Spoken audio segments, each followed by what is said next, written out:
What's up, guys? This is Chicago Bears Insight with your host Ian, and today we are going to recap the preseason Week 1 game with the Chicago Bears and the Philadelphia Eagles. So, there's a lot to take away from it. The defense, the starting defense against the starting offense of Philadelphia played really well. They got a lot of pass rush. Didn't get any sacks necessarily, but they forced a lot of pressure and forced Nick Foles to throw some really bad footballs. He threw 2 interceptions, which is all he threw in last season. So we forced Nick Foles to make a lot of bad decisions, which he didn't do last year. So that's looking good for the defense. Or it's Nick Foles having a really bad day, which could happen. Expectations are really high for Nick Foles. So maybe he's crumpling under pressure, but that's not me to speculate. But the good news is the defense is playing better. Pass rush is a lot better. We were able to hold their run game. They didn't really run the whole lot with their starters. Probably not wanting to risk LaShawn McCoy getting hurt. But I'm very pleased that the starting defense got a lot of pass rush, which was something we didn't do last season. So I'm very happy that the starting defense was able to do that. The 2 interceptions that came early came by Sherrick McManus and Ryan Mundy, with Ryan Mundy getting the first one and then McManus getting the second one. Some things in the defense I want to point out. Jared Allen did not play. Willie Young played in his place. Lamar Houston did play. Jeremiah Ratliff played.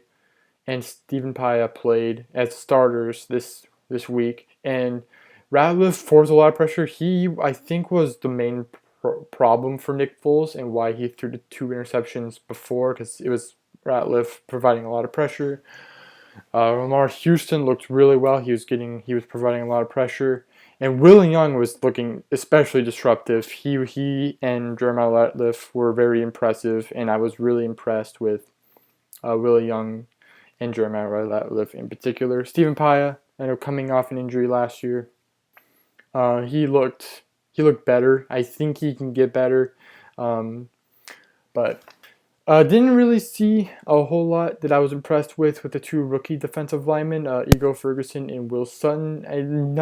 They weren't really making big plays. They were getting decent pressure. They weren't doing a whole lot. I mean, you didn't hear their names called the whole game, so they weren't doing a whole lot to get their names called, but I think they can get better, and definitely I think we'll see that come regular season. I definitely think they'll be the 2 reserves that play the backup role.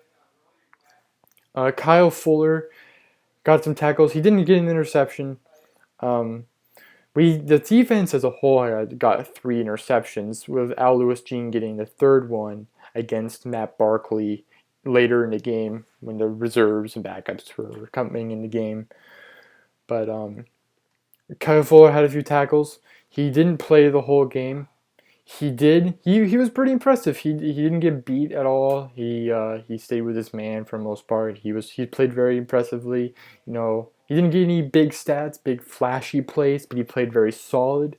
I think he will be a very solid player and as he continues to learn and improve in defense. I think he'll play well. Moving to the offense, I was very impressed with the starting offense. There were a lot of penalties this game, a lot of penalties. I think the Bears had 14 total penalties, and the Eagles had 9. So there were 23 total penalties, if I'm correct, and that's a lot. I mean, the referees or the officials are putting on emphasis on a lot of things like offensive pass interference on pick plays, illegal contact beyond 5 yards, which is basically where if a defender in press coverage can only be holding a receiver player for 5 yards and then they have to release. And so they're getting really on corners, safeties, linebackers for illegal contact downfield. So that's been called a lot, and hands to the face by the D lineman and offensive lineman.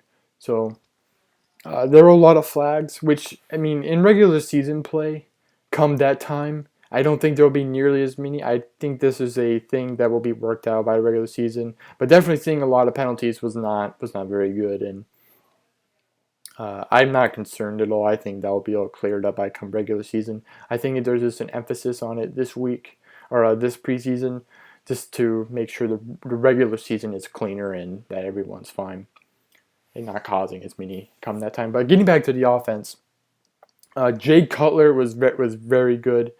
He didn't throw in any interceptions, which is good for any Chicago Bears fan. He's not throwing interceptions. He went 9 of 13, which is very, very high. There were a lot of really good throws. Like there was a one throw to Dante Rosario where he had to throw a football over a linebacker. It was a very impressive throw. It landed right in his hands. It was a very easy catch for Dante Rosario. Didn't put him in harm's way. It was a very, very good throw. And then the throw for a touchdown to Zach Miller in the back of the end zone, back shoulder. It was a very good throw by Jay Cutler, and another thing is that it was a very impressive catch by Zach Miller, who had 2 touchdowns and was very impressive. He had 6 receptions for I think 69 yards, so he was very impressive today. And Zach Miller, with our tight end depth, Dante Rosario and Zach Miller, if they continue to play well, then we feel fine. If, say, Martellus Bennett gets injured or he continues his shenanigans, which I don't think will happen come regular season. I think it's just a practice thing. But speaking of which, just really quickly, Martellus Bennett is able now to practice with teammates. He was reinstated as of Sunday, which is the time of this recording, and he will be able to come back and play the next preseason game, which is good, and barring anything else happening. But Dante Rosario and Zach Miller played really well. The receiving group as a whole played really well. Chris Williams had the highlight of the day, going for a long touchdown when Jimmy Clausen audibled to a pass play when they were loading the blocks for looking for a blitz. And Chris Williams beat his man off press coverage and spud past his defender. He bobbled the ball, which you never want to see, but it didn't break his stride. It's a very impressive. If you haven't seen it, I would definitely check it out. He burned the defense for 70+ yards, and he did end up pulling his hamstring, but that's not something you ever want to see, especially if he's trying to make the roster. And I think if he made the roster, to give the Bears a dynamic they never had. Now, it's kind of what they were trying to do with Devin Hester, I think, but I hope the kid makes the roster because he's a very good player. But some other players that made very good plays. Josh Morgan had some very nice plays, very good handballs, was able to make some nice back shoulder plays, and was very impressive. Another receiver that played really well was Michael Spurlock. He made some really nice catches. He was very impressive. He muffed a punt late in the game. Not necessarily his fault, but Michael Ford did get in the way a little bit. But anytime you muff a punt, you have to pay some responsibility to that. But speaking of special teams was really atrocious today, or come that week. So they gave up a long touchdown to Josh Huff. They blocked a field goal, or the Eagles did. They got a lot of penalties, the Bears did. And it was just a very bad day for the special teams. I think they'll get worked out. I think there's just a lot of younger players out on special teams, a lot of players that maybe don't understand how to play special teams because they're rookies and they may have been stars in college. I'm not really sure what the problem was. There's just a lot of issues. But I do think we'll get those worked out. This is what the preseason is for, so that when these mistakes happen, you can learn from them and they can all be improved by the regular season. Some standouts.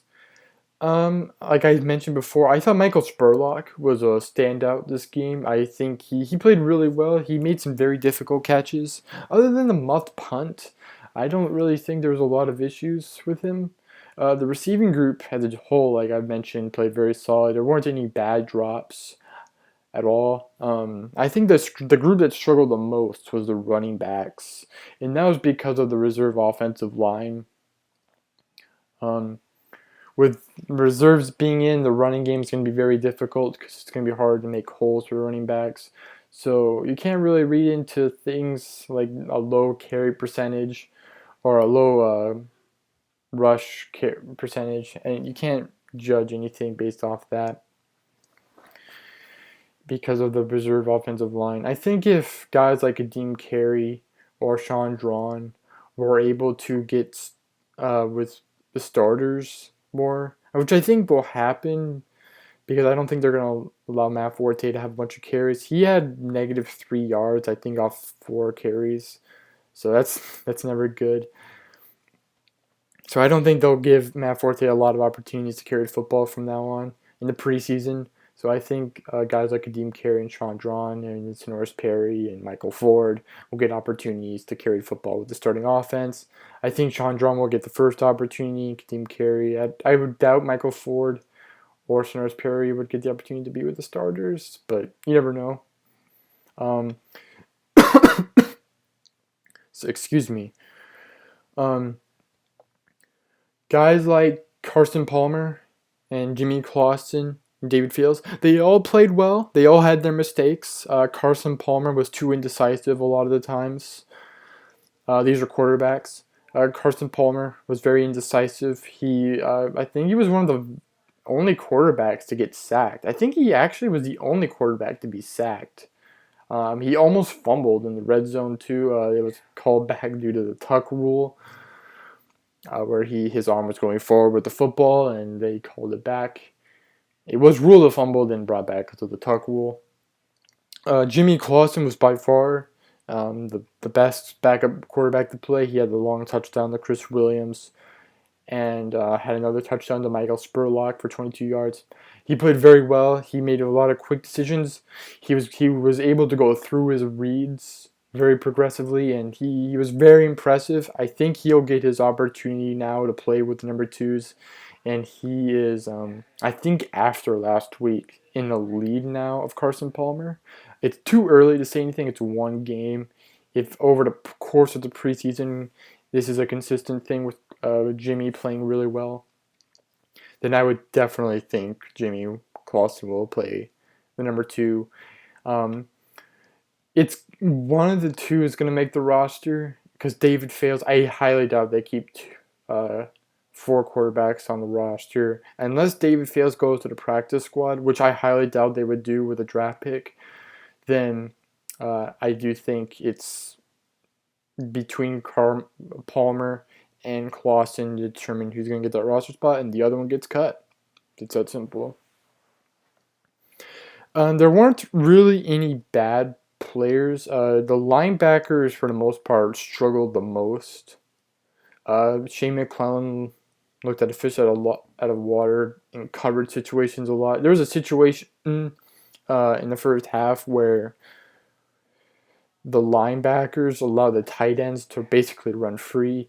They gave up 2 really long completions to Zach Ertz and James Casey, and it was very. They moved down the field in 2 plays. They got inside the 5-yard line on 2 plays from like the 30-yard line.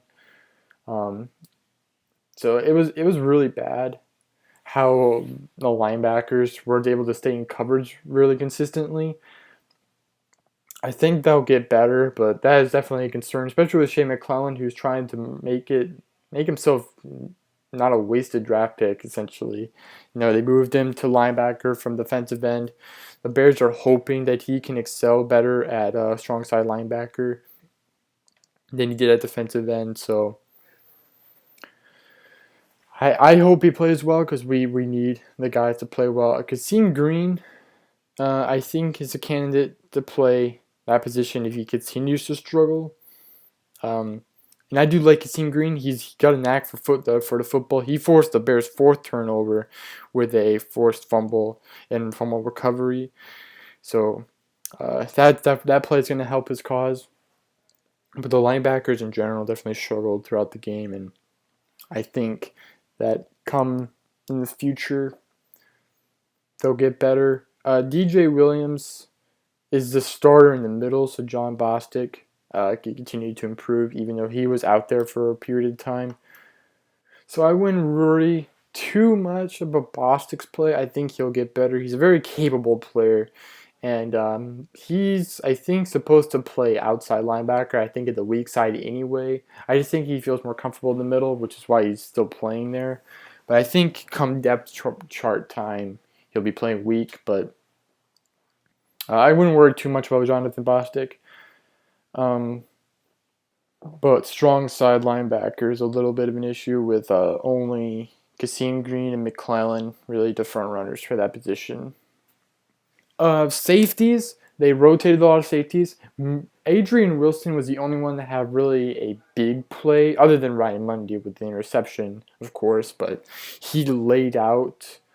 I forget the player he laid out, but he laid out someone, and it was pretty impressive. He still got that bam to him that he carried over from Arizona, and then, or from the Patriots technically, because he was last with the Patriots, but from Arizona is where he had his star career. But Adrian Wilson, I think if he continues to play really well, I think he is definitely a candidate to start week 1. And honestly, I want him to. If he plays like he did with Arizona for the Bears, then that's a force, and I really want a force in a safety play because the Bears have not had a dominant safety in some years. Since Chris Harris, in my opinion, I think Chris Harris was the best safety we had in a number of years. But I think that if Adrian Wilson plays well, and then the other spots between Ryan Mundy, Brock Vereen, and Lee Jennings, Craig Stelz, all those guys, I think we'll be in a good position with safety as long as we continue to get guys reps and continue to evaluate. I think we'll play. I think the most likely combination is Ryan Mundy and Brock Vereen. Brock Vereen with, I think it depends on how well he develops if he starts, but I think Ryan Mundy is definitely just one of the starters. And then the other one is up for grabs. I think it'll go to Brock Vereen, like I said, but we'll see. I think that about wraps it up, guys. Make sure to follow me on Twitter at ShyBearsInsight, and I will see you guys later. Bear down.